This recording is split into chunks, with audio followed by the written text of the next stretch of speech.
నమస్తే అండి. ఈరోజైతే మేమైతే క్యాంటీన్‌కి అయితే వెళ్ళామండి. నేను నా ఫ్రెండ్స్‌తో కలిసి అయితే వెళ్ళాను. వాళ్ళు కూడా తెలుగు వాళ్ళేనండి. మేమున్న క్వార్టర్స్‌లో అయితే ముగ్గురు ఉన్నామండి తెలుగు ఫ్యామిలీస్. మిగిలిన వాళ్ళందరూ కూడా నార్త్ సైడ్ వాళ్ళనమాట.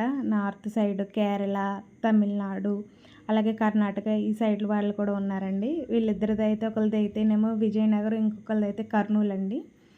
క్యాంటీన్‌లో సామాను వచ్చినాయని తెలిసి తీసుకోవడం కోసం అయితే వెళ్ళామండి. కాకపోతే ఆ రోజైతే బిల్లింగ్ లేదంట. అందుకని మేమేం తీసుకోలేదు. జస్ట్ చూసేసి వచ్చాము ఏమేమి ఉన్నాయని చెప్పి. కావాల్సినవి వచ్చినాయా రాలేదా అని చెప్పేసి అయితే చూడడానికి వెళ్ళామండి. ఇది చాలా చిన్న క్యాంటీన్ అండి. మా క్వార్టర్స్ మధ్యలో ఉంటదనమాట. సో, చాలామంది ఇక్కడి నుంచే తీసుకువెళ్తారు. కొంతమంది చెప్పాను కదండీ హస్బెండ్స్‌కి అయితే టైం దొరకదని చెప్పేసి. సో, అందరు ఫ్యామిలీస్ కాబట్టి దూరంగా వెళ్ళలేరు కాబట్టి దగ్గరున్న క్యాంటీన్‌లోంచి అన్నీ తీసుకుంటారండి.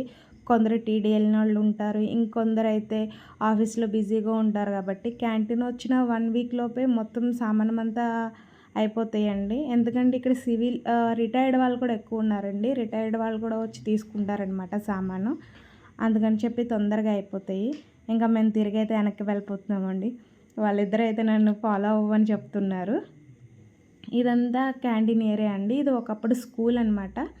ఇప్పుడు ఆ స్కూల్ని వేరే చోటకి షిఫ్ట్ చేశారు. ఇప్పుడు ఆ క్యాంటీన్ ఇక్కడ పెట్టారనమాట. ఎప్పటికప్పుడు ఆర్మీ ఏరియా మొత్తం చాలా క్లీన్గా పెట్టుకుంటారండి. గ్రాస్ కటింగ్ కానించి ఏ టు జెడ్ చాలా నీట్గా ఉండదు ఆర్మీ ఏరియా అయితే. వీళ్ళందరూ యూపీ, బీహార్, ఎంపీ వాళ్ళనమాట. వీడైతే చందన కొడుకండి. చాలా అల్లరి చేస్తాడు. మామూలు అల్లరి కాదు. ఇంకా క్రికెట్ ఆడుతున్నారనమాట. అందుట్లో మా హస్బెండ్ కూడా ఉన్నారు. ఎందుకంటే లీవ్లో ఉన్నారు ఆయన. ఇంకా జాయినింగ్ డేట్ ఇంకా 2 days ఉందని చెప్పేసి క్రికెట్ ఆడడానికి అయితే వెళ్ళారు. క్రికెట్ ఆడుతున్నారు. నేను సరదాగా వెళ్ళి అయితే వీడియో అయితే తీసానండి. వాళ్ళందరూ చిన్నపిల్లలే. 7th క్లాస్, 6th క్లాస్ చూడడానికి చాలా పెద్దగా కనిపిస్తున్నారు కదా.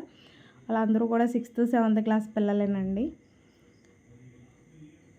వాళ్ళందరితో కలిసి క్రికెట్ కొంచెంసేపు ఆడుకున్నారు. ఇంకా ఆయన్ని ఆడుకోమని చెప్పేసి నేనైతే ఫ్రెండ్స్తో కలిసి వాకింగ్కి వెళ్ళానండి. ఆ వాకింగ్ అయిపోయిన తర్వాత మా పాప వాళ్ళ ట్యూషన్కి అయితే వెళ్ళాను. ఆవిడ ట్యూషన్ మేడం అండి. వీళ్ళందరూ ట్యూషన్ పిల్లలని చెప్పాను కదా, ఒక చోటన ఎడ్యుకేషన్ బాగుంటుంది, ఒక చోటన ఎడ్యుకేషన్ బాగోదు. కాబట్టి ఖచ్చితంగా అయితే ట్యూషన్ పెట్టుకోవాల్సిందే. సో, ట్యూషన్కి వెళ్ళొచ్చిన తర్వాత మా అమ్మాయి ఐస్ క్రీమ్ అడిగిందనమాట. ఐస్ క్రీమ్ కోసం అయితే మేము బయటకు వచ్చాము. మేము ఉండే ఏరియాలో షాప్స్ అండి ఇవి. మా గేట్ బయట ఉండి ఇవన్నీ కూడా సివిల్ షాప్స్ అనమాట. మా అమ్మాయికి కావాల్సిన ఐస్ క్రీమ్ అయితే దొరకలేదండి అక్కడ.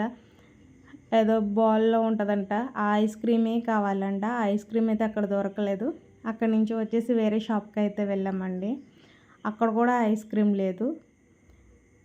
ఇంకా వెనక్కి వచ్చేసామన్నమాట. ఐస్ క్రీమ్ లేదని చెప్పి రేపు ఎప్పుడైనా కొనిపెడతాను, సిటీకి వెళ్ళినప్పుడు తీసుకుంటానని చెప్పేసి వచ్చేసాము. ఇంక ఇంటికి అయితే వచ్చేసాము. కొన్ని కూరగాయలు అయితే తీసుకుని, ఇవన్నీ ఇక్కడ కూరగాయలు అండి. ఇవి చాలా రేట్ ఎక్కువ అనమాట. వీటి గురించి నేను తర్వాత వీడియో చేస్తాను. వెళ్ళేటప్పుడు ఒక లైక్ చేసి